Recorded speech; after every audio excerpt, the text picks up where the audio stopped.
उर्दू इस जमीन पर पैदा हुई है, सुप्रीम कोर्ट ने कहा।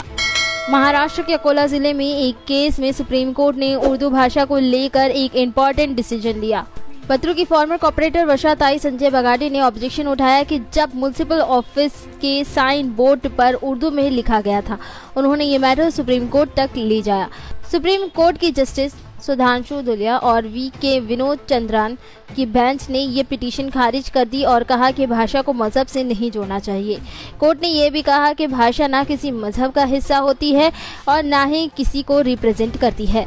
भाषा एक समुदाय, क्षेत्र और लोगों की होती है, ना कि किसी एक मजहब की। भाषा संस्कृति का एक हिस्सा है और ये सभ्यता की प्रगति का पैमाना है। उर्दू इस जमीन पर पैदा हुई है, सुप्रीम कोर्ट ने कहा। महाराष्ट्र के अकोला जिले में एक केस में सुप्रीम कोर्ट ने उर्दू भाषा को लेकर एक इम्पोर्टेंट डिसीजन लिया।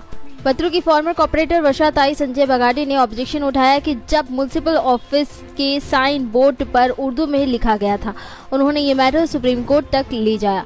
सुप्रीम कोर्ट की जस्टिस सुधांशु दुलिया और वी.के. विनोद चंद्रन की बेंच ने ये पिटीशन खारिज कर दी और कहा कि भाषा को मजहब से नहीं जोड़ना चाहिए। कोर्ट ने यह भी कहा कि भाषा ना किसी मजहब का हिस्सा होती है और ना ही किसी को रिप्रेजेंट करती है।